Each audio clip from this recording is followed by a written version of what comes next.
Assalamualaikum warahmatullahi wabarakatuh. Perkenalkan, saya Nurul Fatin Fawaza dari kelas 12I. Kali ini saya akan menjelaskan materi mengenai medan listrik. Nah, mengenai materi dari medan listrik, sebelumnya kalian tahu nggak sih apa itu listrik? Nah, listrik sendiri adalah sumber energi yang disalurkan melalui kabel.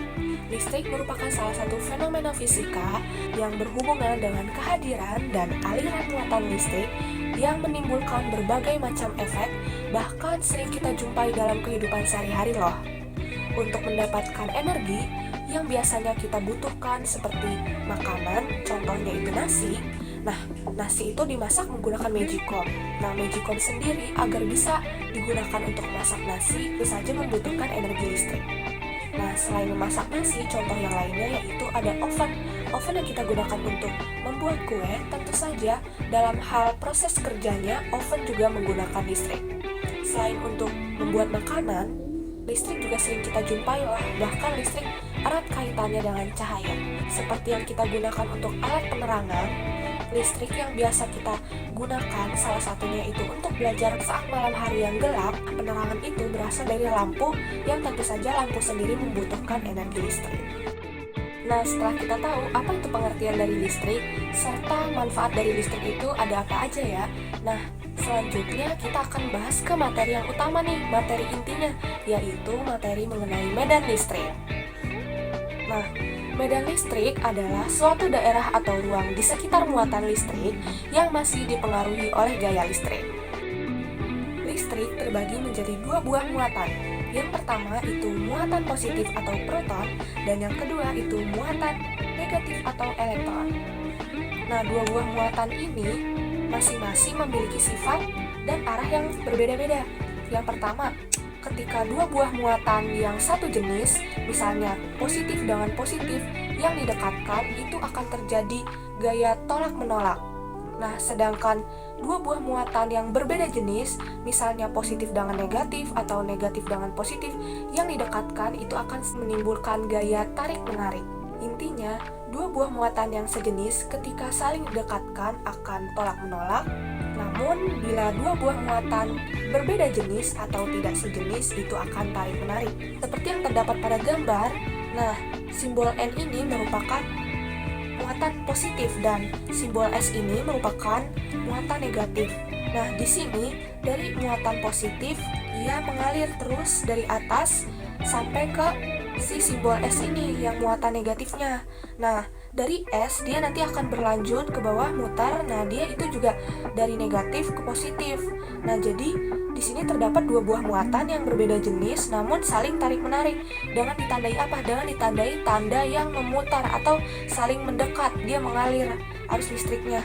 Sedangkan pada gambar yang kedua itu terdapat dua buah jenis muatan yang satu jenis, yaitu di sini ada gambar muatan positif dengan muatan positif, arahnya sama-sama menjauh keluar dari si muatannya karena gambar yang kedua ini sama-sama muatannya satu jenis, sehingga ia tidak saling tarik-menarik. Yang positif ini menjauhi muatan yang lain karena ia berusaha mencari muatan negatif di luarnya, sehingga di sini kita dapat menyimpulkan bahwa muatan positif ini akan bergerak keluar atau bergerak menjauhi si suatu titik.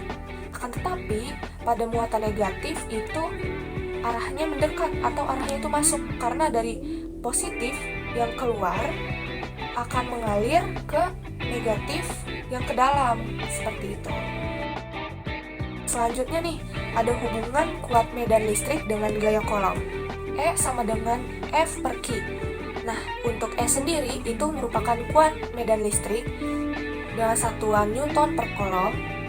Nah, F sendiri itu gaya kolom dengan satuan Newton, dan Q itu merupakan muatan dengan satuan kolom. Seperti yang sudah dipelajari di materi sebelumnya mengenai gaya kolom atau simbolnya itu F. Nah, kita menggunakan rumus F sama dengan K atau konstanta yang nilainya itu 9 dikali 10 pangkat 9 Nm kuadrat per kolom kuadrat. Konstanta dikali Q1 dikali Q2 atau bisa juga Q besar dikali Q kecil per jarak dikuadratkan atau R kuadrat. Nah, di sini kan baru nilai F-nya saja. Di sini kan untuk mencari nilai medan listrik itu E, di sini F per Q. Nah, di sini Q-nya kita tulis lagi. Nah, otomatis di sini nilainya bukan F lagi. Karena kita sudah dapat rumus F dan juga Q yang per Q yang di bawah sudah kita masukkan nilainya. Itu jadi di sini rumus untuk mencari kuat medan listrik. Nah, di sini kan ada yang bisa dicoret-coret nih. Itu ada Q kecil sama Q kecil yang di atas. Nah, sisanya berarti E sama dengan K dikali Q per R kuadrat. Nah, jadi untuk mencari rumus kuat medan listrik itu sendiri adalah konstanta dikali muatan per jarak yang dikuadratkan. Nah, ini sama seperti rumus yang di sini.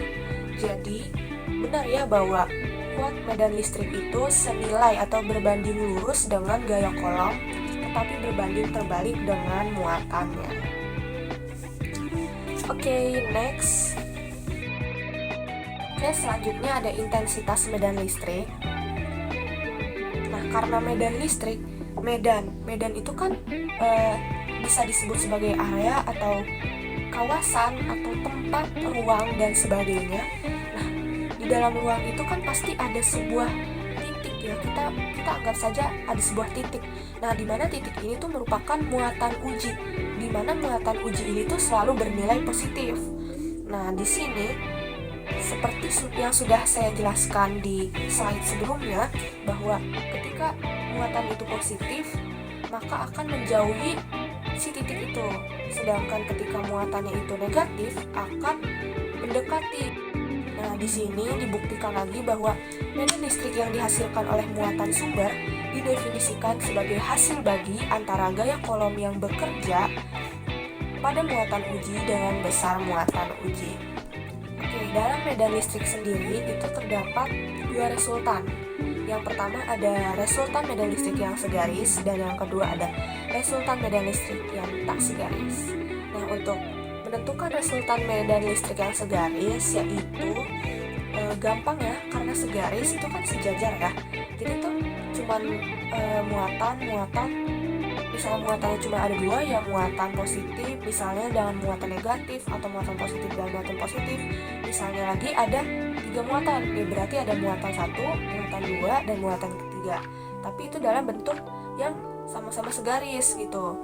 Sedangkan untuk mencari nih resultan medan listrik yang tak segaris itu biasanya dengan menggunakan bangun datar. Contohnya misalnya dengan bangun datar segitiga. Nah, bangun datar segitiga itu kan ada sudutnya ya. Nah, untuk resultan medan listrik yang tak segaris itu biasanya menggunakan cara dari cos si tetanya atau cos dari sudutnya. Nah, sekarang untuk resultan medan listrik yang segaris dulu, itu ketika titik C terletak di antara dua muatan yang tidak sejenis. Nah, berarti di sini ada dua muatan nih yang tidak sejenis nih. Oh, berarti ada muatan positif dan juga ada muatan negatif. Nah, di sini ini kita titik C-nya terletak di antara. Berarti kalau terletak di antara itu ada di tengah-tengah si dua buah muatan itu. Tengah-tengah di antara Q1-nya di sini dianggap sebagai muatan positif dan Q2-nya dianggap sebagai muatan negatif. Q2. Nah, Q2 ini bernilai negatif. Nah, kalau dari titik ke muatan yang negatif di materi yang sebelumnya saya jelaskan, itu kan dia mendekat atau arahnya itu masuk ke si muatan yang negatifnya itu kalau titik. Karena titiknya itu kan selalu bernilai positif kalau titik uji itu. Nah, berarti di sini yang ke arah kanan itu untuk E2 yang pertama. Karena di sini kita mengujinya dengan muatan yang keduanya dulu. Nah, berarti hasil dari kuat dan arah atau vektor yang dihasilkan dari kuat medan listrik yang kedua ini itu arahnya ke kanan. Berikutnya, di sini kan muatan yang pertama atau muatan positifnya itu kan ketika kita uji dengan titik uji yang nilainya positif, itu kan sama-sama positif, otomatis akan tolak menolak atau dia menjauh dari si muatan positifnya. Nah, otomatis dia nggak bisa kalau misalnya si arah vektornya itu ke kiri, karena kalau misalnya ini C adalah muatan positif, nah berarti kalau ketemu positif lagi dia mendekat, kan tidak boleh kalau satu jenis itu mendekat. Otomatis di sini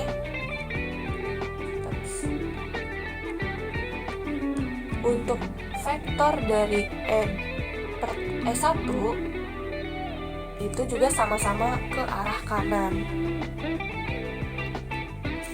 Nah, untuk mencari kuat medan listrik totalnya atau gabungan dari si kuat medan listrik yang pertama dan yang kedua itu dengan dijumlahkan, karena arahnya sama-sama ke kanan gitu atau satu arah.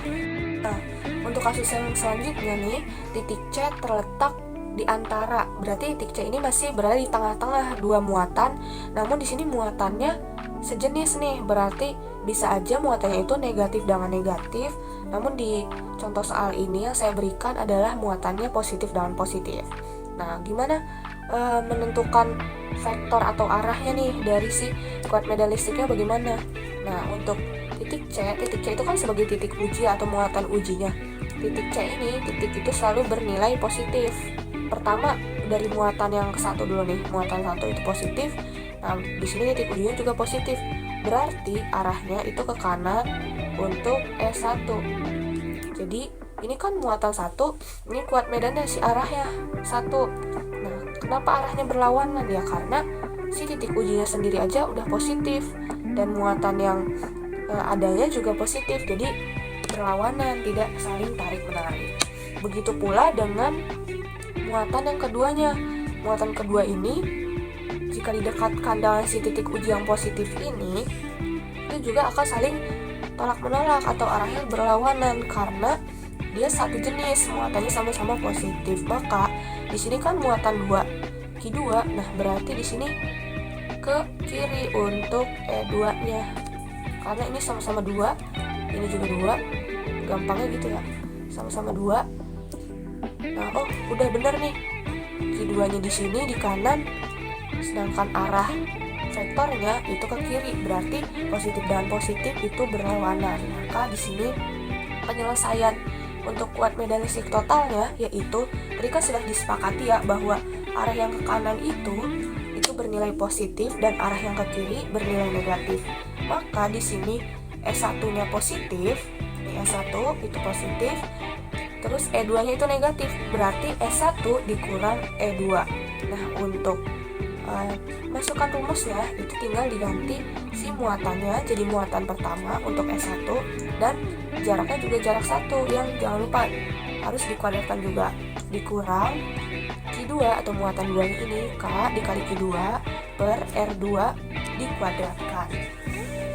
Nah, setelah mengetahui cara menentukan resultan medan listrik yang segaris, sekarang kita mencari cara untuk menentukan resultan medan listrik yang tidak segaris. Nah, bagaimana caranya? Mudah saja ketika kita sudah melihat, wah ini bangun datar. Bangun datar itu kan tentu saja mempunyai sudut-sudutnya. Nah, di sini contohnya ada segitiga. Nah, di sini tidak diberitahu sudutnya berapa, namun kalau segitiga yang seperti ini itu segitiga sama sisi ya, karena besarnya juga sama.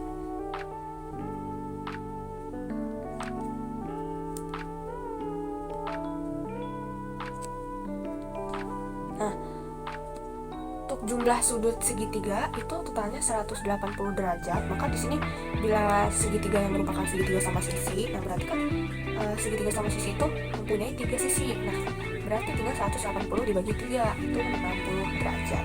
Nah, jadi setiap sudutnya itu memiliki sudut sebesar 60 derajat. Yang di muatan B itu 60 derajat, berarti di muatan A dan juga di muatan C itu sama-sama 60 derajat. Yang ditanya misalnya di kuat medan listrik di titik C nih. Nah, gimana caranya? Nah, ini tinggal dimasukkan pertama atau E1 kuat medan listrik yang pertama itu kayak gimana? Nah, itu dari kita lihat di titik C, dia bekerja dengan titik-titik apa saja. Nah, titik yang dia bekerja itu dari titik C ke A dan juga dari titik C ke B. Kita lihat nih yang pertama dulu, dari titik C ke A. Nah, titik C ke A itu sama-sama positif ya muatannya. Nah, berarti kalau sama-sama positif, dia nggak bisa ke arah sini, ke bawah. Karena kalau seperti itu, berarti si muatan positif dan positifnya ini saling tarik-menarik. Sedangkan dalam arah medan listrik maupun sifat dari listrik itu atau sifat dari muatan itu, ketika dua buah muatan yang satu jenis itu tidak boleh tarik menarik, harus tolak menolak. Sehingga di sini untuk arahnya itu ke atas atau berlawanan dari kuat medan listrik CA. Berarti di sini S1 bisa juga ditulis dengan EAC. Nah, selanjutnya titik C itu juga bekerja dengan titik B. Nah, di sini muatan titik C dengan muatan titik B itu berbeda jenis ya. Muatan titik C-nya positif dan muatan titik B-nya itu negatif. Nah, berarti di sini gayanya atau arah vektornya itu dia tarik menarik. Nah, benar nih, arahnya nanti ke bawah arah menuju ke titik B. Nah, berarti di sini bisa juga ditulis sebagai E C D. Nah, ini tadi bukan EAC, namun di sini tadi ECA.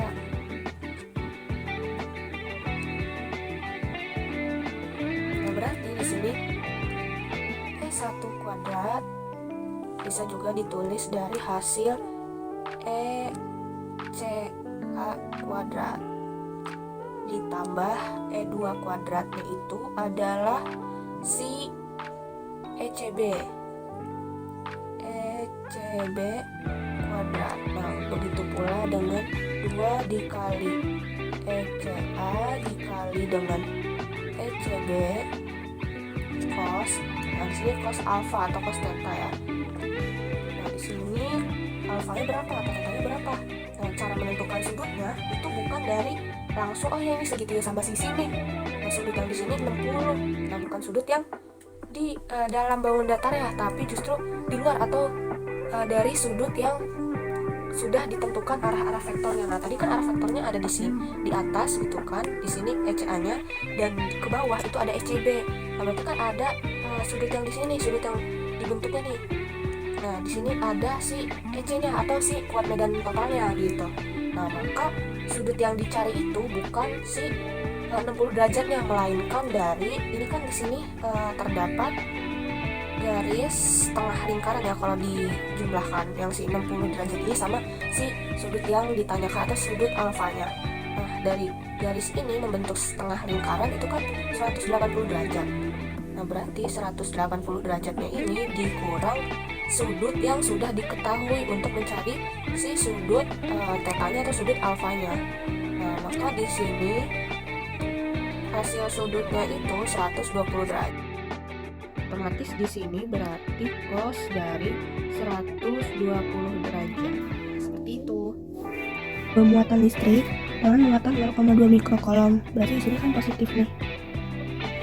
Diletakkan pada titik B dan juga titik C. Nah, berarti si titik B dan titik C ini muatannya sama-sama 0,2 mikrocoulomb. Ada sebuah bangun datar yaitu segitiga sama kaki. Yang ditanyakan resultan kuat medan listrik di titik A. Nah, biasanya untuk menyelesaikan soal-soal seperti ini, agar kita lebih mudah, kita buat ilustrasi gambar terlebih dahulu.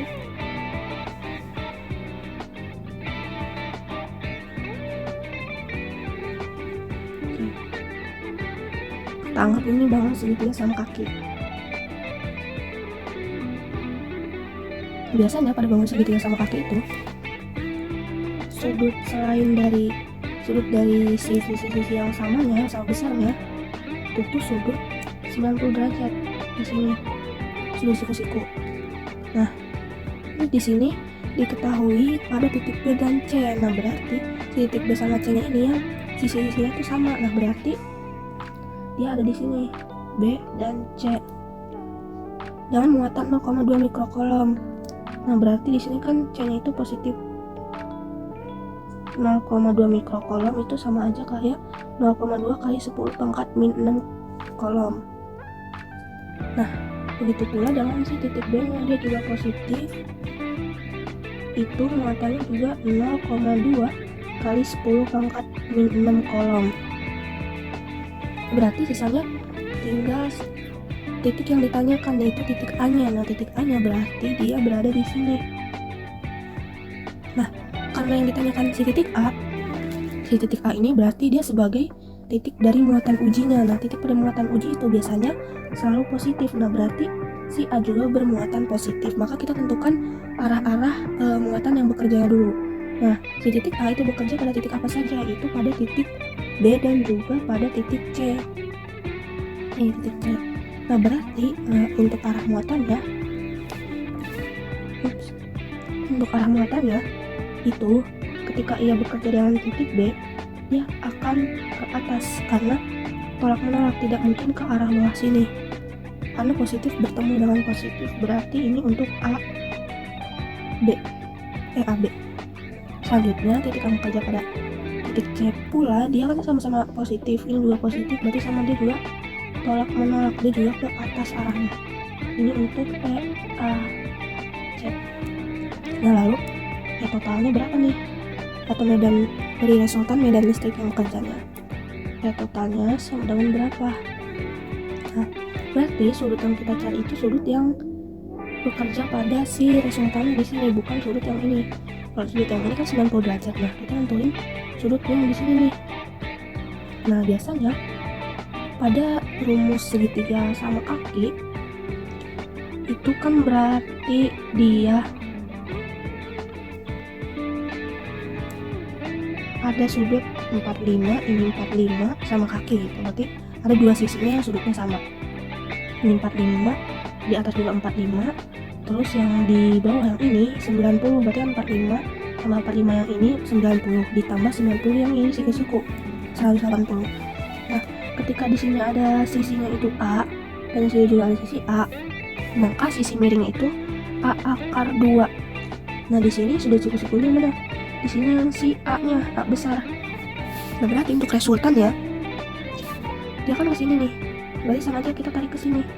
Nah, tarikannya itu untuk resultan si sisi miringnya. Di sini A akar 2.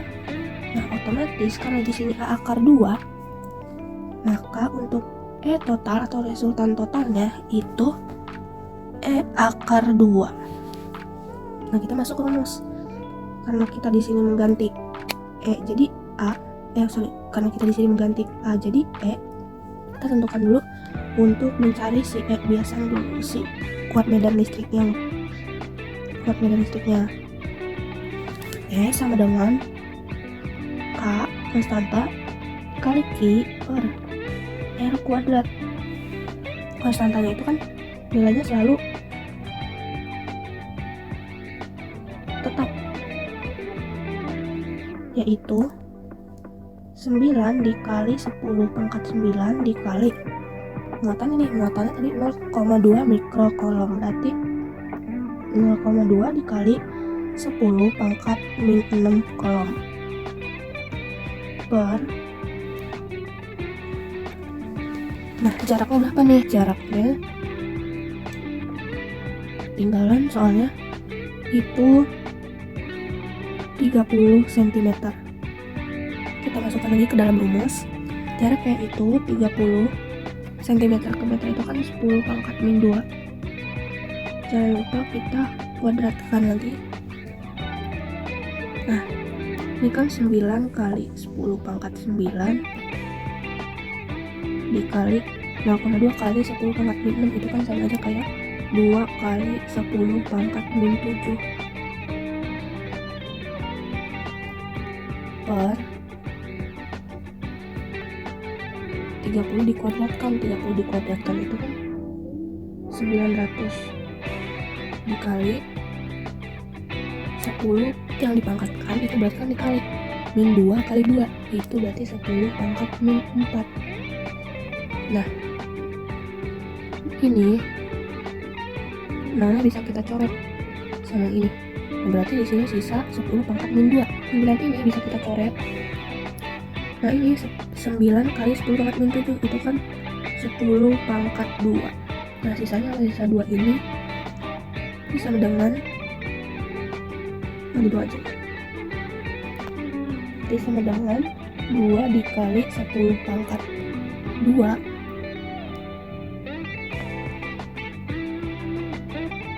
per 10 pangkat min 2 yang di bawah sini. Nah berarti 2 dikali pangkat ini kalau dipindahkan ke atas itu jadi yang tadinya min jadi plus, jadi 10 pangkat 2 ditambah 2 itu kan 10 pangkat 4 Newton per kolom.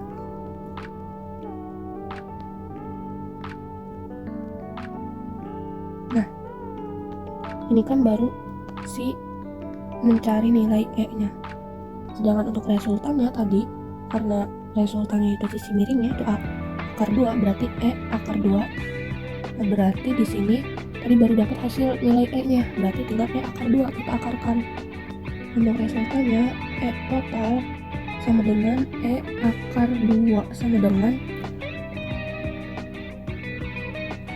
berarti sama aja kayak 2 akar 2 dikali 10 pangkat 4. Satuannya Newton per kolom. Lanjut di nomor 2. 2 buah muatan Q1 min 20 mikrokolom dan keduanya min 40 mikrokolom. Nah, berarti kan beda sama nomor 1 yang tadi. Kalau tadi muatan 1 dan muatan 2 nya itu tuh nilainya sama, sedangkan ini nilainya berbeda namun muatannya masih sama-sama negatif. Ditanyakan, gitu masih ada lagi, titik P berjarak 20 cm dari si Q2. Ditanyakan resultan medan listrik bernilai 0, maka nilai X. Kita gambarkan si arah-arah muatan yang bekerjanya. Oh ya, untuk nomor soal yang pertama itu karena dia ada sebuah bangun datar, maka langsung kalau misalnya dia itu jenis soalnya adalah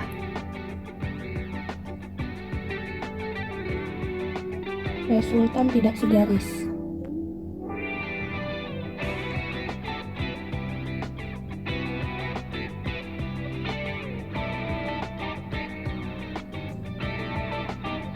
Nah untuk soal ini nomor yang kedua itu kan tidak ada bangun datar yang diketahui di soal, maka ini termasuk ke jenis soal resultan yang segaris.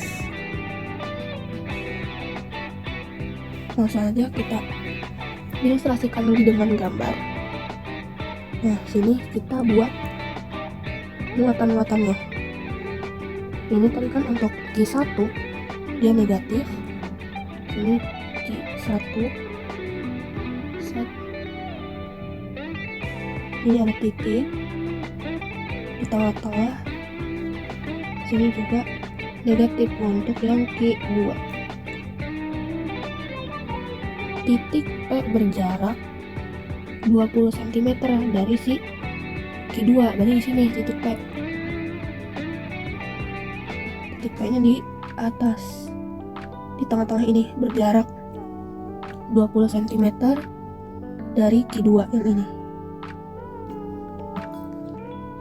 Resultan medan listrik bernilai 0, maka nilai X, nah nilai X berarti kan di sini nih berapa dari jarak P ke Q1 nya. Nah kita tentukan arah-arahnya dulu. Ini kan muatannya negatif, sedangkan titik uji itu biasanya muatannya positif. Positif ketemu negatif itu dia tarik menarik. Nah berarti arahnya dia ke sini untuk si E2.